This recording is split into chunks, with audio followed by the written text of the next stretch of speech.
শ্রীমদ্ ভাগবত গীতা তৃতীয় অধ্যায় কর্মযোগ। অর্জুন কহিলেন, হে জনার্দন, হে কেশব, যদি তুমি জ্ঞানকে কর্ম হইতে শ্রেষ্ঠ বলো, তবে কেন তুমি আমাকে আত্মীয়পদে নিয়োগ করিতেছ? কখনো কর্মের, কখনো বা জ্ঞানের প্রশংসা করিয়া তুমি যে আমার বুদ্ধিকে মোহগ্রস্ত করিতেছ। অতএব কর্ম ও জ্ঞানের মধ্যে কোনটি শ্রেয়, আমাকে ঠিক করিয়া বলো। শ্রী ভগবান বলিলেন, হে নিষ্পাপ অর্জুন, পূর্বে তোমারে আমি বলিয়াছি যে দুই প্রকারের নিষ্ঠা আছে, জ্ঞানীর পক্ষে জ্ঞানযোগ আর কর্মীর পক্ষে কর্মযোগ। কর্ম না করিয়া জ্ঞান হয় না, আবার চিত্ত শুদ্ধি ছাড়া কর্মত্যাগে যে সিদ্ধি হইবে তাহাও নয়। কোনো লোকই ক্ষণমাত্র কর্ম না করিয়া থাকিতে পারে না। সকলেরই প্রকৃতির গুণের দ্বারা বশীভূত হইয়া কর্ম করে। যে ব্যক্তি কর্মে ইন্দ্রিয় সকলকে বাহিরে সংযত করিয়া ইন্দ্রিয়ের রূপাদি বিষয়গুলি মনে মনে চিন্তা করে, তাহাকে মিথ্যাচারী বলা হয়। হে অর্জুন, যিনি মনের দ্বারা ইন্দ্রিয়গণকে সংযত করেন এবং কর্মের ইন্দ্রিয় দ্বারা কর্মযোগে রত, তিনি শ্রেষ্ঠ। তুমি নিয়তই কর্ম করিতে থাকো, কেননা অকর্ম হইতে কর্ম শ্রেষ্ঠ। আর যদি কর্ম না করো, তা হইলে তোমার শরীর বাঁচে না। ঈশ্বর প্রীতির জন্য কর্ম করো, নচেত কর্মবন্ধন হয়। অতএব হে অর্জুন, তুমি আসক্তি ত্যাগ করিয়া ঈশ্বর প্রীতির জন্যই কর্ম করিয়া যাও। ব্রহ্মা সৃষ্টির প্রথমেই যজ্ঞ সহ মানুষ সৃষ্টি করিয়া বলেন, এই যজ্ঞ করিয়া তোমাদের দিন দিন উন্নতি হোক। এই যজ্ঞ দ্বারা তোমরা দেবতাদের সন্তুষ্ট করো, আবার তাহারাও তোমাদের সুখী করুক। এইভাবে একে অন্যের উপকার করিলে উভয় মঙ্গল সাধিত হইবে। যজ্ঞে তৃপ্ত হইয়া দেবগণ তাহাদিকে ইষ্টভোগ দিবেন। যে ব্যক্তি এই সকল ভোগ বস্তু দেবতাদের নিবেদন না করিয়া নিজে খায়, সে নিজে ভোগ করে, সে চোর। যজ্ঞ বিশিষ্ট অন্ন ভোজনকারী সর্ব পাপ হইতে মুক্ত হইয়া থাকে। কিন্তু যাহারা কেবল নিজের জন্য মন্ত্র পাঠ করেন, তাহারা শুধুই পাপই ভোজন করেন।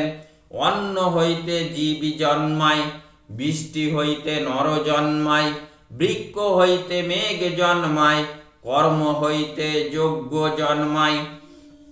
কর্ম বেদ হইতে এবং বেদ পরমেশ্বর হইতে জন্মিয়েছে।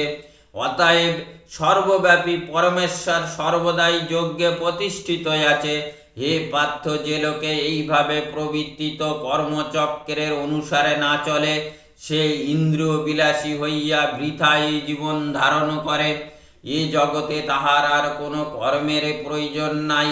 কর্ম না করিলেও তাহার কোনো পাপ পুণ্য নাই। আবার মুক্তির জন্য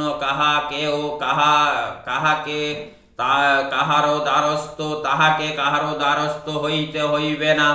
অতএব সর্বদা ফলের আশা ছাড়িয়া করণীয় কার্য করিয়া যাও, কারণ ফল আসক্তিহীন ব্যক্তি মুক্তি লাভ করেন। জনকাদি মহাত্মারা কর্ম দ্বারাই সিদ্ধি লাভ করিয়াছিলেন। তোমার পক্ষে লোক শিক্ষার জন্য তোমার কর্ম করা উচিত।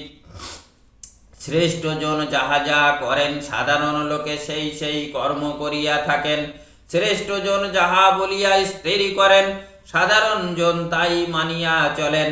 হে পার্থ, ত্রিলোক আমার করণীয় কিছু নাই, ত্রিভুবনে আমার অপ্রাপ্য কিছু নাই, তবুও আমি কর্ম করিয়া যাইতেছি। হে অর্জুন, আমি নিরলস কর্ম করিতেছি। যদি তাহা আমি না করিতাম, তবে নিশ্চয় মানবগণ আমার পথ অনুসরণ করিত। আমি যদি কর্ম না করি, তবে এই সকল ব্যক্তি উচ্ছন্ন যাইবে। তাই আমি তবে বর্ণ সংস্কারের কারক হইব এবং সকল ব্যক্তি আমার দোষেই বিনষ্ট হইবে। হে অর্জুন, অজ্ঞান জন কর্মে আসক্ত থাকিয়া যেমন কর্ম করে, জ্ঞানীরা কর্মে আসক্ত না হইয়া লোক শিক্ষার জন্য এইরূপ ভাবেই কর্ম করিয়া যা থাকেন। কর্মে আসক্ত অজ্ঞ ব্যক্তিদের বুদ্ধিভেদ জন্মাইবে না। বিদ্যান যোগ যুক্ত হইয়া নিজ সমস্ত কর্ম করিয়া অন্যকে কর্মে লিপ্ত করাইবেন। প্রকৃতির গুণে সর্বপ্রকার কর্ম হইয়া থাকে, কিন্তু অহংকার বশে বিমূঢ়জন নিজেকে মনে করে আমি সব করি। হে মহাবীর অর্জুন, গুণ ও কর্মের বিভাগ যে প্রকৃতপক্ষে জানে, সে জানে যে সকল গুণ শ্রেয়ই থাকে এবং আমি করি বলিয়া মনে করে না। যেসব অজ্ঞ ব্যক্তি প্রকৃতির গুণে মোহগ্রস্ত হইয়া বিষয় আসক্ত হয়, অভিজ্ঞজন এই সকল অজ্ঞজনকে বিচলিত করিতে পারেন না। অতএব তুমি আমাতে সর্বকর্ম সমর্পণ করিয়া শ্রী ভগবানে মন রাখিয়া মমতা শূন্য হইয়া যুদ্ধ করো।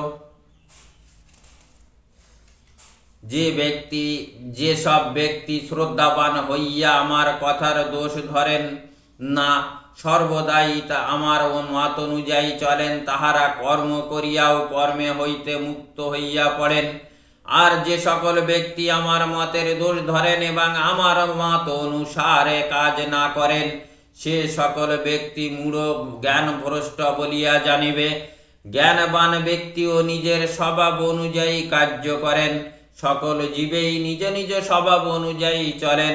তখন ভয়কে দমন করিলেই বাকি হইবে স্বভাবই বলবান। সকল ইন্দ্রিয়ের উপাধি বিষয়ে আসক্তি ও দেশ সৃষ্টি হয়। এই উভয়ের বশীভূত হওয়া আনা উচিত। ইহারা জীবের পরম শত্রু। সর্বাঙ্গ সুন্দর পরধর্ম অপেক্ষা কিঞ্চিত অঙ্গহীন নিজ ধর্ম শ্রেষ্ঠ। স্বধর্মে নিধন শ্রেয়, পরধর্ম হয় ভয়াবহ। অর্জুন জিজ্ঞাসা করিলেন, হে কৃষ্ণ, মানুষ পাপ করিতে ইচ্ছা না করিলেও কে তাহাকে বলপূর্বক পাপ করায়? ভগবান শ্রীকৃষ্ণ বলিলেন, একটি কাম আর একটি ক্রোধ, ইহা রজগুণ হইতে জন্মে। কামী বাধা পাইলে ক্রোধের উদ্রেক হয়। কাম চির অতৃপ্ত আর ক্রোধ অতি উগ্র।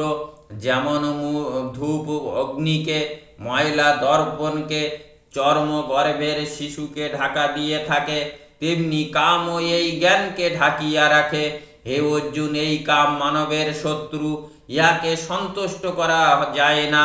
উহা অগ্নির মতো তাপ দিয়া জ্ঞানকে ঢাকিয়া রাখে। ইন্দ্রিয়, মন আর বুদ্ধি, এই তিনটি কামের আশ্রয়। ইহাদের দ্বারা কাম জ্ঞানকে ঢাকিয়া মানবকে মোহগ্রস্ত করিয়া রাখে। অতএব হে অর্জুন, তুমি সকলের আগে ইন্দ্রিয় দমন করিয়া এই দুষ্ট কামকে নষ্ট করো, কারণ এই কাম মানবের জ্ঞান ও বিজ্ঞানকে নষ্ট করিয়া দেয়। শরীরের চাইতে ইন্দ্রিয় শ্রেয়, ইন্দ্রিয় চাইতে মন শ্রেয়, মনের চাইতে বুদ্ধি শ্রেয়, বুদ্ধির চাইতে শ্রেয়, আর যিনি বুদ্ধির চাইতে শ্রেয় তিনি আত্মা। হে মহাবীর অর্জুন, আত্মা যে বুদ্ধির চাইতে শ্রেয়, এই কথা জানিয়া বুদ্ধির সাহায্যে মনকে স্থির করিয়া এই ভয়ঙ্কর মহাশত্রু কামকে নাশ করো। ইতি কর্মযোগ নামক তৃতীয় অধ্যায় সমাপ্ত। রাধে রাধে।